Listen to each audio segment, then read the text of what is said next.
என்ன பேதியில் ஓனுவோ பஸ் இங்கிட்ட ஓடி தான் போகுதுன்னு சொன்னானுவோ. நானும் வந்து 1 மணி நேரமா காத்து கிடக்கேன். ஒரு பயவுலையும் ஆளை காணுமே.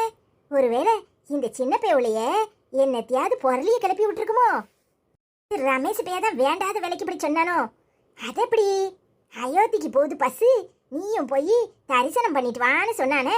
அதனாலதான் நான் செருப்பு கூட போடாம பஸ் பேருன்னு வந்து இப்படி காத்து கிடக்குறேன். மருமகாரிக்கு தெரிஞ்சா அம்பிட்டு தான் என் உசுரை வாங்கிவிடுவா. சாவறதுக்குள்ளேயும் தரிசனம் பண்ணிட்டா நேர சொர்க்கத்துக்கு போயிடலாம். எத்த என்னத்துக்கு இங்கே வந்து உட்காந்து கிடக்கியே? விடிய காலையில இந்த பனியில உங்களுக்கு தேவையா?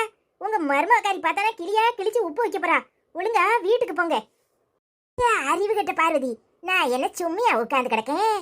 பஸ் இங்கிட்ட ஓடி அயோத்திக்கு போகுதான். அங்க ராமர் கோயில் திறந்திருக்காவல்ல, அங்க போய் ராமரை தரிசனம் பண்ணிட்டு வரணும்னு உட்காந்து கிடக்கேன். நீயும் வா, நம்ம பண்ணின பாவங்களுக்கெல்லாம் புண்ணியம் கிடைக்கும். ராமர் காலடியில தான் என் உசுறு போகணும். வாதாயி, துணைக்கு ஆள் இல்லையேன்னு பார்த்துக்கிட்டு இருந்தேன். நல்ல வேலை நீ வந்துட்ட. ஆமா, உங்களுக்கு கொஞ்சமாவது அறிவு இருக்கா? இந்த வயசான காலத்துல அயோத்திக்கு போக போறேன்ட்டு உட்காந்து கிடைக்கல. இது தேவையா உங்களுக்கு?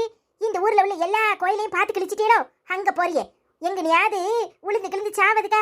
ஒழுங்கு மரியாதையா வீட்டை பார்க்க போங்க. உங்க மருமகாரி வந்தா ஆடுன்னு ஆடி அவரைக்காவ பறிக்க போறா. என்னமோ நான் தான் உங்களுக்கு சொல்லி கொடுத்தேன்னு நினைப்பா. ஏன் அறிவு கட்டவளே, உனக்கு ஏதாவது அறிவு இருக்கா? நீ அறிவு கட்டத்தனமா பேசிக்கிட்டு என்னைய அறிவு கட்டத்தனமா பேசுறேன்னு சொல்லுறியே. உனக்கு புத்தி எங்க பொரடியிலையா கொண்டு வச்சிருக்க?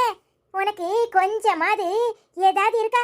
நம்மளாம் போய் கும்பிடுவோன்னுதான் அம்புட்டு பெரிய கோயில திறந்துருக்காவோ. இங்க உட்காந்து பொரணி பேசிக்கிட்டே இருந்தியனா விளங்குமா? நீங்க பாருங்க, உங்களுக்கெல்லாம் புரிய வைக்க முடியாது. ஒழுங்கா வீட்டை பக்கம் போங்க. முதல்ல நம்ம ஊர்ல உள்ள கோயில் குளத்துல எல்லாம் போய் கும்பிடுங்க. அங்கெல்லாம் போவாம இப்போ அயோத்திக்கு போனாதான் உங்களுக்கு புண்ணியம் கிடைக்குதா நினைப்பிருக்கோ? கிழவி, நீ இங்கிட்ட கிடக்க, அங்க உன்னை அம்மா தேடிட்டு கிடக்க ஆளை காணும்னு தோசையை சுட்டு வச்சிருக்கு. நீ வேற திங்காம வந்துட்டு ஆறிடும்னு அம்மா ஏசிட்டு கிடக்கு. என்னத்துக்கு இப்படி பஸ் ஸ்டாண்ட்ல வந்து காத்து கிடக்க? நல்லா கேளு, உங்க ஆச்சி அயோத்திக்கு ராமரை தரிசனம் பண்ணதுக்கு போறாங்களாம். இந்த வயசான காலத்துல இது தேவையா? பஸ் ஸ்டாண்ட்ல வந்து இந்த குளிர்ல உட்காந்து கிடக்காக வீட்டுக்கு போங்கன்னு சொன்னா என்னைய பிடிச்சி ஏசுதாவோ. என்னத்துக்குல இப்படி முறைக்கிற என்னையே? என் கட்டை வேகணும்னா நான் போய் ராமரை வழிபட்டுட்டு வர போறேன். ஏன் செத்து போனாலும் அப்படியே சொர்க்கத்துக்கு போயிருவேன். வாயில நல்லா வந்துரும் பாத்துக்கோ. உன்னை சொர்க்கத்துக்கு தானே அனுப்பணும். வீட்டுக்கு வா, நான் டைரக்டா உன்னை அப்படியே சொர்க்கத்துக்கு அனுப்பிடுறேன். சொர்க்கத்துக்குலாம் போறாளாம். சொர்க்கத்துக்கு பண்ணது பூரா பாவம். காலம் பூரா உட்காந்து என்னத்தையாவது யாருக்காவது ஏதாவது இடைஞ்சல் கொடுத்துக்கிட்டே இருக்கிறது. மண்டையை போடும்போது மட்டும் டைரக்டா டிக்கெட்டே வாங்காம நீங்க சொர்க்கத்துக்கு போயிடணும்னு என்ன முழிக்கிற? இருக்கிற காலம் பூரா யாருக்கிட்டையாவது சிரிச்சு பேசியிருப்பியா? யாராவது நல்லா இருக்கணும்னு நினைச்சிருப்பியா? பேரம் பேத்திகளுக்கு கூட கூட சிரிச்சிருப்பியா? நீ என்னைக்காவது மருமவளை பத்தி குசும்பு பேசாம இருந்திருப்பியா? எது எல்லாத்தையும் மொத்தமா பண்ணிட்டு சாவ போறன்னு உடனே பயம் வந்துருதுன்னு கடைசியில ஐயோ சாமி கடவுளே, நான் அப்படியே சொர்க்கத்துக்கு போயிடணும்னா எங்கிட்ட இருந்து போறது? இருக்கிற காலங்கள்ல நல்லது பண்ணுங்க. அதை விட்டுட்டு இங்க இருந்து அங்க போய் கும்பிட்டாதான் சொர்க்கத்துக்கு போக முடியும்னு உன் மண்டையில இப்படி விதைச்சு வச்சிருக்கிறது யாரு? நாங்கெல்லாம் காலம் போல நல்லது செஞ்சுக்கிட்டு இருப்போம். நீங்க சோப்போது மட்டும் புண்ணியம் தேடிக்கணும்னா எங்கிட்ட இருந்து முடியும்? காலம் பூரா நல்லவளா இரு, புண்ணியம் தன்னால வரும். அங்க போய் தான் சாமி கும்பிடணும்னு ஒன்றும் அவசியம் இல்லை. முதல்ல வீட்டுல உள்ள பிள்ளைகிட்ட நல்லா நடந்துக்கோ. வீட்டுல சாமி கும்பிடு. அதை விட்டுட்டு இவங்க நேரம் அயோத்தியில போய் தான் கும்பிடுவாங்களாம். ஒழுங்கு மரியாதை வீட்டுக்கு வந்துரு, இல்ல நடக்கிறதே வேற. அட பாவி பேவுல 16 வயசுல கொஞ்ச நெஞ்ச பேச்சா பேசுதா? என்ன பாடு படுத்தி எடுக்கிறான். ஆத்தாவை உரிச்சி வச்சிருக்கான். அவளுக்கு தான் மத நம்பிக்கையும் கிடையாது, ஒன்றும் கிடையாது. எடுத்தேன் கவுத்தேனே பட்டு பட்டுன்னு பேசுவா. இவன் அவளுக்கு மேலலாம் இருக்கான். அவன் சொல்றதுல என்ன தப்பு இருக்கு? ஒழுங்கா வீட்டை பக்கம் போங்க. பாரு, நீ கும்பிடுறத நான் தப்புன்னு சொல்லல. ஓ வயசுக்கு நீ இங்க உள்ள கோயில் குளத்துக்கு எங்கேயாவது கூட்டிட்டு போக சொல்லு. நான் கும்பிடணும் கும்பிடலையோ உன்னையே கூட்டிட்டு போறேன். எங்க அம்மாவும் இதத்தான் சொல்லும். அதை விட்டு போட்டு அங்க போய் தான் கும்பிடணும்னு நிக்கிறியே, என்னத்துக்கு? ஏன் இங்க உள்ள சாமியை கும்பிட்டா வேண்டானா இருக்கு உனக்கு? அவ்வளவு தூரத்துக்கு போய் எங்கேயாவது உளுந்து கிடக்க போறியா? என்ன திருட்டு முழிக்கிற? எதுக்கு இப்படி முழிக்கிற? உன்னை நான் சாமி கும்பிட வேண்டாம்னு சொன்னேனா? என்ன சொன்னிட்டேன்? அங்க போக வேண்டாம் தான் சொன்னேன். நீ இருக்கிற காலங்கள்ல நல்லதை செய்யன்னு சொன்னா உனக்கு குத்தமா தெரியுதுன்னு ஒழுங்கா எந்திரிச்சு வந்துரு. எங்க அம்மா வந்துச்சு அப்புறம் நீ தாங்க மாட்டேன். ஏப்பையவுளே என்ன வரத்து வந்து தொலைங்க. இல்லே உங்க ஆத்தாக்காரி வீட்லயே கிடக்கா. அவட்ட என்னத்தையும் எழுதி தொலைக்காத. என்னை அவளதான் கிழிச்சி உப்பு வச்சு போடுவா. அந்த பையன் இருக்குல்ல, அப்ப என்னத்துக்கு ரோடா அலையுத? பஸ் ஸ்டாண்ட் வரைக்கும் கால்ல செருப்பு கூட போடாம நடந்து வந்திருக்கியே, இது தேவையா உனக்கு? இங்க அவன் அண்ணனே பொழுது கலைக்கிறதுக்கு படாத பாடு பட்டுட்டு கிடக்கான். உனக்கு என்னன்னா அம்பூட்டு தூரம் போய் சாமி கும்பிடணும்னு ஒழுங்கு மரியாதையா வீட்டு பக்கம் போ. அவன் கூட என்னை இப்படி பேசினது கிடையாது. என்ன பேச்சு பேசி தொலைக்க வா. நல்ல வேலையா வந்த, இல்லனா அவங்க அவ்வளவுதான். என்ன பாடுபடுத்தி எடுக்கிறாங்க. வீட்டுக்கு போங்கண்ணா என்ன போட்டு கிழிக்கிறாவோ. போ கூட்டிட்டு போ. உங்க அம்மாட்ட எதுவும் சொல்லாத, தெரிஞ்சா அவ அம்புடுதான். நீங்க முதல்ல வீட்டை பக்கம் போங்க. மருமவளை மதிக்கிறது கிடையாது. இங்க வந்து நின்னுக்கிட்டு பொறணி பேச வந்தேலாக்கும். அட பாவி பேவுல, நான் என் மருமவளை மதிக்கலனே இவன் பார்த்தானோ? என்னாச்சுன்னு இப்படி மூஞ்ச தூக்கி வச்சுக்கிட்டு இருக்க? ஏன் லதா ஒன்னு தானே, என்னாச்சு? எத்தனை தடவை சொல்றது உங்க அம்மாட்ட சொல்லி வைங்கன்னு? என்ன சொன்னாலும் கேட்க மாட்டேக்காவோ. காலங்கத்தால தோசையை சுட்டு வச்சுட்டு தேடுறேன், வீட்டுல ஆளை காணும். எங்க போய் நிக்கிறவளோ தெரியல. வயசாக ஆக படாத பாடுதான் படுத்தி எடுக்கிறாங்க. எவகிட்டயாவது குசும்ப சொல்லி மாமியா மருமவளுக்கு சண்டை இழுத்து விட்டுருதாவோ. அவ வீட்டு முன்னாடி வந்து கத்திட்டு போறா. உன் மாமியால ஒழுங்கா வீட்டுல இருக்க சொல்லி அடக்கி வை அப்படி இப்படின்னு. இன்னைக்கு எங்க போய் தொலைஞ்சாவளோ தெரியல. நானும் நம்ம தெரு முழுக்க தேடி பார்த்துட்டேன், ஆளை காணும். தோசை ஆறி போச்சுன்னா என்கிட்ட எப்படி பேசுறாங்க தெரியுமா? என்ன லதா சொல்ற? அடுத்த வீட்டுல உள்ளவள்கிட்ட சண்டை இழுத்து விட்டுருதாவளா? என்னத்துக்கு? என்னத்துக்குன்னு அவகிட்ட போய் கேளுங்க. நானும் வாயை திறக்க கூடாது. வயசான காலத்துல நம்ம ஏதாவது சொன்னா கோவம் வருமேன்னு வாயை மூடிட்டு கிடக்கேன். முந்தா நாள் அப்படிதான் அந்த பக்கத்து வீட்டு கனகால அவ என்கிட்ட வந்து கதறி அழுதா. என் புருஷனுக்கு எனக்கும் 5 நிமிஷத்துல சண்டையை இழுத்து விட்டுட்டு உன் பொண்டாட்டி பைக்கில் எவன் கூடயோ போன மாதிரி இருந்துச்சே, யார் அவன் அப்படின்னு கேட்டிருக்காவோ. இது தேவையா இவங்களுக்கு? அவன் எங்கேயும் போறா, எப்படியும் போறா. கடைசியில பார்த்தா அவ பக்கத்து வீட்டுல உள்ள அந்த சின்ன பையன் இல்ல, காலேஜ் போறானே, அவன்கிட்ட என் மவன் கீழே விழுந்துட்டான், அவசரமா ஆஸ்பத்திரிக்கு கூட்டிட்டு போன்னு ஏறி போயிருந்திருக்கா. இவங்க அவனை பத்தி சொல்லல, வேற எவன் கூடயோ ஏறிக்கிட்டு போனான்னு மொட்டையா சொல்லியிருக்காங்க. இது தேவையா? புருஷன் பொண்டாட்டிக்குள்ள இப்படி சண்டை இழுத்து விடணுமா? ஏன் தான் இந்த அம்மா இப்படி எல்லாம் பண்ணுதோ? வயசான காலத்துல இதெல்லாம் தேவையா? யாரு எப்படி போனா இதுக்கு என்ன? நேரத்துக்கு சாப்பாடு கிடைக்கா, சாப்பிட்டுட்டு டிவியை பார்த்துட்டு உட்கார்றத விட்டுட்டு என்னத்துக்கு இந்த வேண்டாத வேலை? அது மட்டுமா, நேத்து நெட்டவழி புருஷன் வீட்டுல 100 ரூபா கேட்டிருக்கான். அவ கொடுக்க மாட்டேன்னு இருக்கா. என்ன தேடி இங்கிட்ட அக்க வந்திருக்கான். நான் எங்கேயோ வெளியே போயிருந்த நேரத்துல அவனுக்கு 100 ரூபாய எடுத்து கொடுத்து குடிக்க தானே போற, நல்லா குடிச்சிட்டு உன் பொண்டாட்டி கறிய நாக்கப்படுங்கிற மாதிரி கேளு. இவ்வளவு கூடலாம் சுத்திக்கிட்டு அலையறதுனாலதான் அவ உருப்பட மாட்டுக்கா, உனக்கு நேரத்துக்கு சோறு பங்கி போட மாட்டுக்கான்னு சொல்லியிருக்கு. நேத்து அவனை போய் விசாரிக்கும் போது தானே இம்பட்டும் தெரியுது.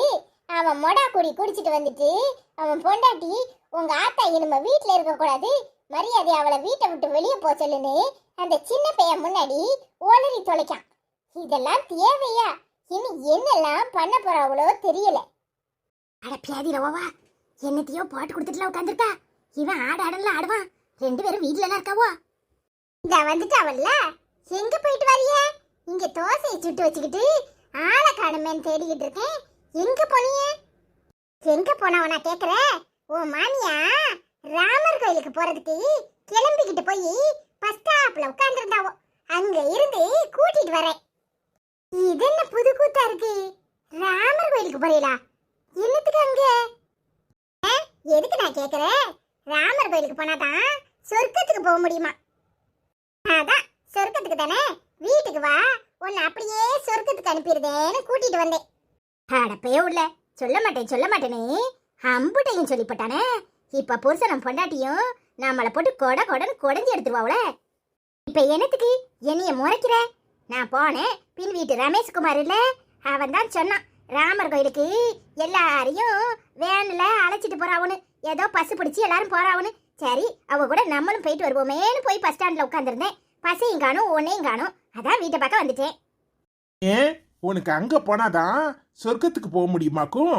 என்ன இந்த மாதிரி புதுசு புதுசா வேலை பார்த்துட்டு இதே இல்ல என்னைய கேள்வி கேட்கற வேலை வச்சுக்கிறாத. உன்னைய நான் பெத்தனா என்னைய நீ பெத்தியா? இதுக்கு உங்களுக்கு இந்த வேண்டாத வேலை என்ன? பண்றதப்புறம் பண்ணிட்டு இப்போ அவளை கேள்வி கேட்க கூடாதுன்னா என்ன அர்த்தம்? அப்போ நீங்க இப்படிதான் எதையாவது பண்ணிக்கிட்டு இருப்பீங்க, அப்படித்தானே? அவனையே கேள்வி கேட்க கூடாதுன்னு சொல்லிக்கிட்டு இருக்கேன். நீ என்ன பேசிக்கிட்டு இருக்கவா? உன் வேலையை போய் பாரு. உன் அதிகார தோரணையெல்லாம் 4 பேர் உன் கூட சுத்து வாழ்வல அவளுகிட்ட வச்சுக்கோ. என்கிட்ட காட்டாத. நான் புண்ணியம் தேடி போவதுக்காக போய் உட்கார்ந்தேன். உனக்கு என்ன வந்துச்சு? முதல்ல வீட்டுல இருக்க விட்ட ஒழுங்கா நடந்துக்கோங்க. புண்ணியத்தை ஊர் பூரம் போய் தேடினாலும் கிடைக்காது. முதல்ல நாம என்ன செய்யறோமோ அதுக்கேத்த புண்ணியம் தன்னால கிடைக்கும். புண்ணியம் புண்ணியம்னு சும்மா பண்றது பூரா அயோக்கியத்தனத்தை பண்ணிட்டு ஊர் பூரம் புண்ணியம் தேடி அடைஞ்சா கிடைச்சிருமா என்ன? வியாக்கியானத்தெல்லாம் என்கிட்ட பேசாத. எனக்கு தெரியும் என்ன செய்யணும்னு. நீ எனக்கு மருமவளா முதல்ல அடங்கி உடங்கி இரு. அதை விட்டுப்பட்டு சும்மா என்னைய எதிர்த்து பேசிக்கிட்டு கேள்வி கேட்டுக்கிட்டு அடையாத. வாய மூடுமா. உன் தப்ப மறைக்கிறதுக்காக எல்லாரையும் வாய்க்கு வந்தபடி பேசாத. அவ தானே உன்னை பாத்துக்கிறா. பின்ன அவ கேட்காம யாரு கேப்பா? வீடு வீடா போய் சண்டை எடுத்து விடுறது. இந்த வயசுல உனக்கு இதெல்லாம் தேவையாமா? வயசான காலத்துல நல்ல குணங்களை வளர்த்துக்கிட்டு வீட்டுல இருக்கிற வேலையை பாரு. அதை விட்டு போட்டு அடுத்த வீட்டு குசும்பு நம்மளுக்கு என்னத்துக்கு? இப்போ அயோத்திக்கு புண்ணியம் தேடி போறியாக்கும். புண்ணியத்தை இருக்கிற இடத்துல தேடு. அதை விட்டு போட்டு ஊர் புறம் சுத்தி தான் புண்ணியம் கிடைக்கணுங்கிறது கிடையாது. வீட்டுக்குள்ளே கிடக்க சொல்லுத. என்னைய கை காலை கட்டி போட்ட மாதிரி இங்கேயே போட்டு வச்சிருந்தா எனக்கு எப்படி இருக்க முடியும்? உன் பொண்டாட்டி கறி ஊர் பூரா சுத்தி வர வர்றா. பேருக்கு கவுன்சிலர்னு ஒரு பதவியை வச்சுக்கிட்டு அங்கிட்டு சுத்துட்டா இங்கிட்டு சுத்துட்டான்னு அலைதா. நான் எம்பிட்டு நேரம் வீட்டுக்குள்ளேயே கிடக்க. அதுக்கு ஊருக்கு ஊரம் போய் கதை பேசிட்டு வரையில. கதை பேசினதோட பரவாயில்லையே, அடுத்த வீட்டுல போய் குடும்பத்துக்குள்ள குழப்பத்தை உண்டு பண்ணி புருஷனுக்கும் பொண்டாட்டிக்கும் சண்டை இழுத்து விடுதியே. அது என்னத்துக்கு உங்களுக்கு வேண்டாத வேலை? நமக்கு தான் நல்லது செய்ய வரலல்ல. அப்போ சும்மா அவளோ சொல்ற கதையை கேட்டுட்டாது அமைதியே எந்திரிச்சு வர வேண்டியதானே. என்னத்துக்கு இந்த வேலை? ஆமா, இவன் நல்லது செய்யதுக்குனே பெறப்பெடுத்து வந்தவா. நாங்கெல்லாம் நல்லதே செய்ய மாட்டோம். நீ மட்டும்தான் செய்வ. நீ பெரிய தர்ம பிரபு. நீ பெரிய இவ பாரு, பெரிய எலிசபெத் மகாராணி. இவ நல்லது மட்டும்தான் செய்வா. எலிசபெத் மகாராணியா இருந்தாதான் ஏதாவது செய்யணுமா என்ன? மகாராணி மட்டும் நல்லதே செஞ்சாகனே யாராவது அங்கிருந்து உங்ககிட்ட சொன்னாங்களா என்ன? நீதான் இந்த வீட்டு மகாராணியாச்சே, நீ அது நல்லது செய்ய வேண்டியதானே? இல்ல வாய மூடு. உன் வயசுக்கு ஏத்த மாதிரி பேசு. ஆச்சிக்கிட்ட என்ன மரியாதை இல்லாம பேசிக்கிட்டு இருக்க? மரியாதையா உள்ள போ. அதான் அப்பா பேசுறாங்கல்ல. ஏ அப்பா, நீ ரொம்ப நல்லவா. புள்ளையும் கிள்ளி விட்டு தொட்டிலையும் ஆட்டுவல்ல. எல்லாத்துக்கும் காரணம் நீதான். நீ என்ன வேலையெல்லாம் பாப்பனு எனக்கு தெரியாதா? அப்படியா? இதுக்கு ஏண்டுகிட்டு பேசுறியே, அது திரும்ப ஒன்னையே சாணியை கொண்டு அடிக்கி. இல்ல உள்ள போடு சொன்னேன். என்னெல்லாம் முறைக்கிற? என்ன கேள்வி கேட்கிற வேலையெல்லாம் வச்சுக்காத. ஒழுங்கா போய் உன் பொண்டாட்டி கறிய சூடா 4 தோசையை ஊத்தி கொண்டுட்டு வர சொல்லு. எனக்கு தக்காளி சட்னி பிடிக்காது. தேங்காய் சட்னி அரைச்சி நல்ல மெதுவா தோசையை ஊத்த சொல்லு. கல்லு மாதிரி ஊத்திட்டு வந்தா எவ திங்கிறது? நான் பேச்சு பேசிட்டு போறாங்க. எப்பப்பப்பா, என்னமோ நம்ம தப்பு பண்ண மாதிரி நம்மளையே போட்டு கொட கொடன்னு கொடையிறாங்க. ஏங்க நீங்க என்ன சேல மாதிரி உட்கார்ந்துருக்கீங்க? விடுங்க. வயசான காலத்துல எதையாவது பேசிட்டு போறாங்க, கண்டுக்காம போங்க. சரி, நான் போய் தோசை ஊத்த போறேன். உங்களுக்கு ஊத்தணுமா என்ன? வர வர ரொம்ப தைரியமும் தெனாவட்டும் தான் ஆயிப்போச்சு. என்ன பேச்சு பேசுது பத்தியா? எங்க விடுங்கன்னு சொல்லிட்டேன். சும்மாவே பேசாத பேச்செல்லாம் பேசுவாங்க. இன்னும் காதுல கேட்டா திரும்ப வந்து சண்டை போட போறாங்க. அவங்க போக்களை விடுங்க. என்ன பண்றது? சரி, தோசை ஊத்த போறேன். உங்களுக்கு வேணுமான்னு கேட்டேன். சுட்டு வச்ச தோசை இருக்குன்னு சொன்னல, நான் 6 நாளும் சாப்பிட்டுக்குவேன். அதை எடுத்துட்டு வா. அதுக்கு மட்டும் சூடா ஊத்தி கொடு. இதுக்கு ஒன்றும் குறைச்ச கிடையாது.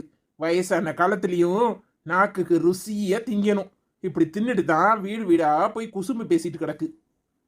இங்க சாப்பிடுறத குறை சொல்லிட்டு இருக்காதீங்க, விடுங்க. ச்சே, ஒரே தலைவலியா தான் இருக்கு.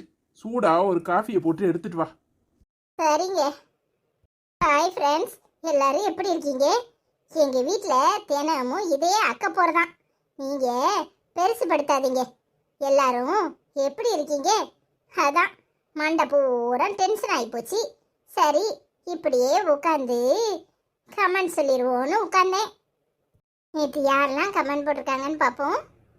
Hi Tamil Selvam, hi Hajika, hi Manakkolam, hi Ramu சமையல், hi Dhanushika, hi Chandra Vijayendran, hi cook and taste Tamil, hi Alex கோகி, hi Kiruthika Salem special kitchen, hi Subbulakshmi, hi cook vlog with Sandhya, hi Bhavani vlogs, hi Latha பெட் சேலல், ஹாய் என்றும் நேசமணி சமையல், hi organic healthy, hi Madurai அம்மாச்சி channel, hi organic healthy, hi Venice fact, hi Lakshmi vlogs Goa, hi Vadipatti அம்மா சமையல், hi smart cinema news, hi Lance kitchen, hi Sabi vlogs, hi Rajesh tutorials, hi Abi Umaiyal, hi Soma and Rashmi's kitchen, hi Radhika, hi ride with me Vani, hi daily food encounter support, hi desi food by English cook, hi Ambali மாமா stories, hi Jiya home cooking, hi three roses kitchen, hi simply Tamil hands வில்லி, hi ரவ rangoli, hi SR சுவை, hi Newton's world, hi ஓஸ்மோஸ் 3 channel, hi Jenny productions, hi Ayishu crafty kids club. நேற்று எங்கள் சேனலை பார்த்துட்டு comment பண்ணினா உங்கள் அத்தனை பேருக்கும் திருநெல்வேலி கார்ட்டூன் சார்பாக நன்றிகளையும் வாழ்த்துக்களையும் தெரிவித்துக் கொள்கிறோம். எங்கள் சேனலை பார்க்குறவங்க வீடியோஸ்லாம் பிடிச்சிருந்தா லைக் பண்ணுங்கள், கமெண்ட் பண்ணுங்கள், ஷேர் பண்ணுங்கள். மறக்காமல் சப்ஸ்கிரைப் பண்ணாமல் இருக்கிறவங்க சப்ஸ்கிரைப் பண்ணுங்கள். மீண்டும் இன்னொரு வீடியோவில் உங்களை சந்திக்கிறோம். பாய்.